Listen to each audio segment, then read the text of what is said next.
Hallelujah! Amen! Blessed morning po muli sa ating lahat mga kapatid. Wednesday po ngayon, week 3 of our March Dawn Worship. Praise God. 3 months na po halos muli nang simulan natin yung ating Forge Forward year of harvest and increase, increase in faith, increase in prayer. Dito po na binago po natin na sa pamamagitan na bawat isa po ay may pagkakataong manalangin. Salamat po sa Panginoon. Ito ang kanyang kalooban at nagagalak po siya. Kaya nga tinatanggap natin ang maraming katugunan sa ating mga panalangin. Kamusta po kayo mga kapatid sa umagang ito? I understand it's very hot in there. Dito naman ay spring na po, mag-i-spring na. Salamat sa Panginoon. Katulad nga ng ang buhay natin ay parang seasons, no? Different seasons. And the good news is that God is the God of all these seasons. And He is faithful through all these seasons. So muli, basahin po natin ang ating main passage for the whole week. That is in John chapter 16. Yung lungkot at saya. So, sa verse 23, ulit po tayo. Pagdating ng araw na yon, wala kayong hingin sa akin. Tandaan nyo, ibibigay ng Ama ang lahat ng hihingin nyo sa pangalan ko. Pero hanggang ngayon, wala pa kayong hinihingi sa pangalan ko. Humingi kayo. Humingi kayo. At tatanggapin nyo kung ano man yon. Kung ano man yun, para maging masaya talaga kayo. Hallelujah. Hallelujah. Nanimaboji kamsahamnida. Salamat pong muli sa umagang ito na pinupuno nyo kami ng kagalakan muli, ng pag-asa. Salamat nga for the privilege to come before you in prayer. This is your will, O God. Ang paglapit pa lang namin, rewarded na po kami, Panginoon. And we come before you in faith. Malapit kami nananalangin sapagkat alam namin kayo ay Diyos at kayo tumutugon sa inyong mga anak na lumalapit sa inyo, humihiling ng may pananampalataya. Panginoon, katagpuin po kami muli, anuman ang kaming kalagayan, panghawakan namin muli ang iyong salita. Salamat po, Diyos, sa lahat ng bunga ng pananampalataya. Holy Spirit, lead us once again and make us, overwhelm us. Help me, Lord, be my guide, be my teacher. I'm your mouthpiece alone, Lord God. You are the one to preach before us today. Salamat po, Ama. Ito po kami nagkakaisang dalangin sa tanging pangalan niyo lamang. In Jesus' name, Amen.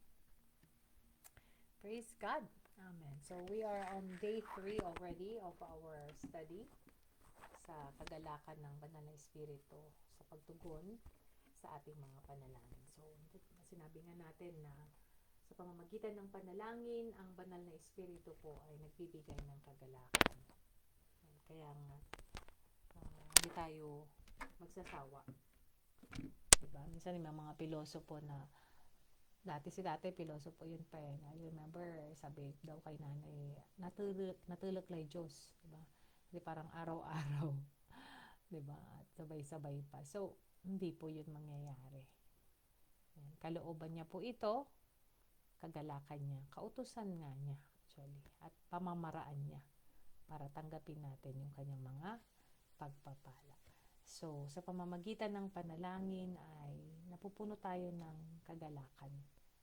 Dahil imagine mo yung may access ka sa Diyos na lumikha ng lahat. Yun pa lang eh. 'Di ba? Napakahirap makipag-appointment po sa mga politiko, 'di ba? Kay mayor. Naalala ko noon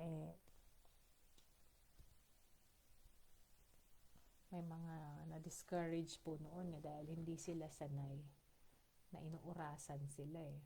Kasi yung dating mayor po natin wantosawa, okay lang yan, di ba? Pero nung nagkaroon ng bagong mayor na talaga namang mahigpit sa oras, may oras lang medyo na-disappoint sila kasi bakit limitado. So, at hindi madali, hindi ka pwedeng Pwede bang pumunta? Hindi. Tingnan nila, ikaw ba'y nasa listahan? Meron ka bang appointment?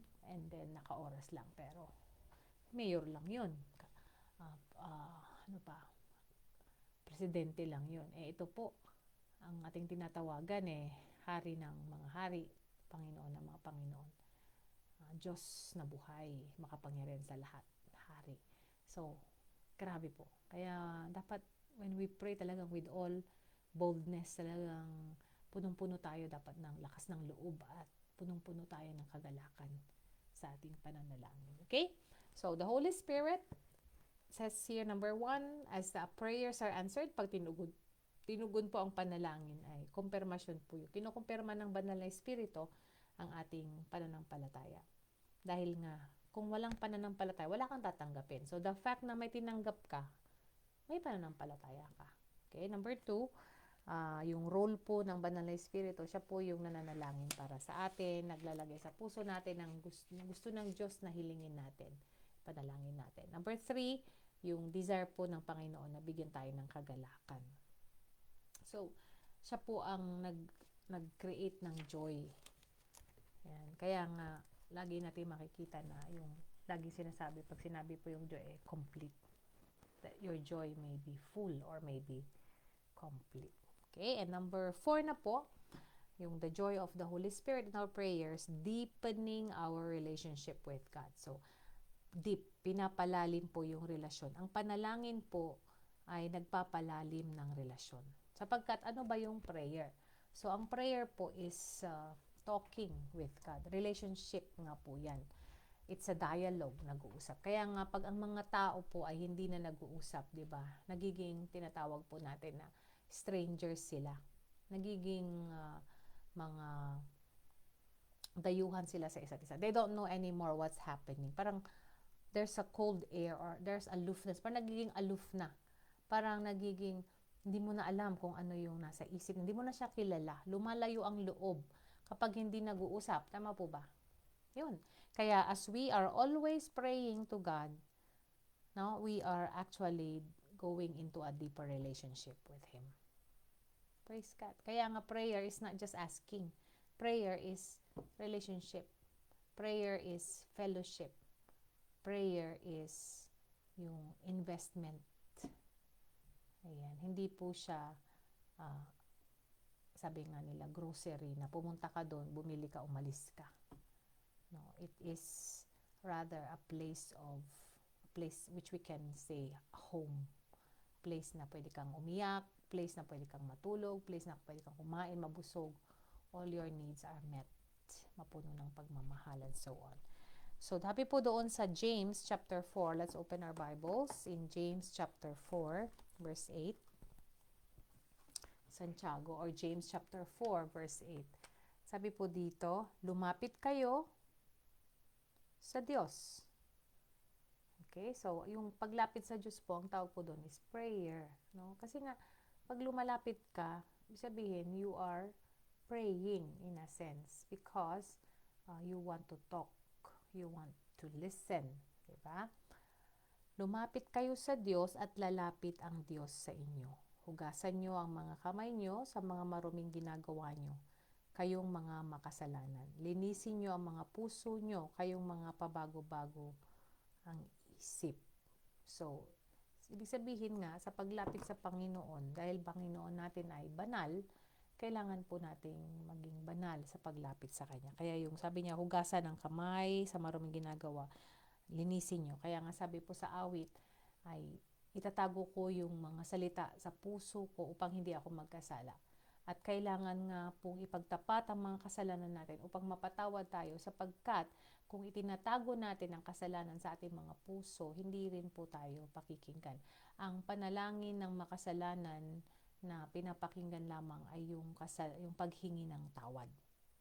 So, hanggat hindi humihingi ng tawad, wala pong matatanggap na tugon sa panalangin. So, the only prayer na tutugunin lang na prayer ng makasalanan is the sinner's prayer, yung paghingi ng kapatawaran sa kanyang mga kasalanan. Kaya, yun nga po yung ginagawa natin lagi pag nagpipray tayo, Lord, kung mayroon mang karumihan, diba, linisin po kami sapagkat Kung hindi tayo malinis, hindi po tayo maaaring makalapit.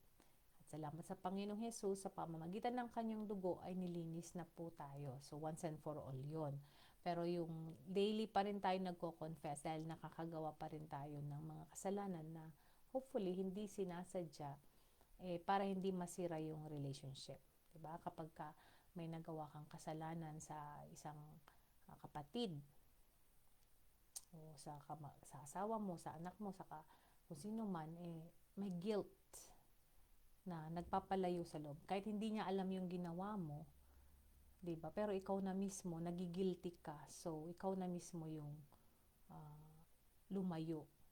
So, yun po yung purpose ng paghingi ng tawad, ng paglilinis, upang hindi masira yung relationship. Because the Holy Spirit wants us to pray in order to deepen our relationship with God. Kahit hindi ka magsabi ng kasalanan, alam ni Lord yun itinatago mo. At kung totoong pinili ka, alam mo yun, hindi mo madadayang yung sarili, hindi ka magkakaroon ng boldness in your prayer. Hindi ka rin magkakaroon ng kagalakan sa panalangin. Hanggat hindi nasisettle yun. Kaya, relationship po ang prayer. Praise God, hindi ka nagmamadali. Hindi rin siya routinary. Hindi rin siya memorize. Kundi, kung ano yung nararamdaman mo sa oras na yun. Lord, galit po ako. You can pray that. Lord, naiinis po ako sa kanila. Panginoon, tanggalin niyo po yung galit. Tanggalin niyo po. Diba? So, we can be as honest because He is our Father. Naalala ko noon si nanay, noong SK Kagawad po kami noon. May mga nagliga dyan. Mga taga Talbang. May crush po ako doon. Yung Abrea, yung apelyido ba yun? Di ba lagi silang basketball, ganyan. So, nahulog yung loob ko po, tapos nung tapos na, sakit-sakit, naalala ko yun, alam ko kung naalala ni nanay, sakit-sakit ng puso ko nun. Sabi, umiyak ako. Parang kailangan ko mai-open yun. Sabi ko, sakit ng puso ko. Sabi ko, kasi parang tapos na yung liga, wala na, so mamimiss mo, gano'n. Parang niyakap ako ni nanay nun, tapos kinomfort ako. Tapos nawala yung ganong puso na mabigat. Yung gano'n. You can tell God anything. Lord, pagod na ako. Panginoon. So, we can be, it's a relationship. He is our Father. He is our Father. So, kaya nga, walang pagmamadali para mas ma-maximize natin, mapakinabangan natin ang lahat ng benepisyo ng panalangin. Po tayo nagmamadali because it's a dialogue. So, we talk and we listen. Anong sasabihin niya? Diba?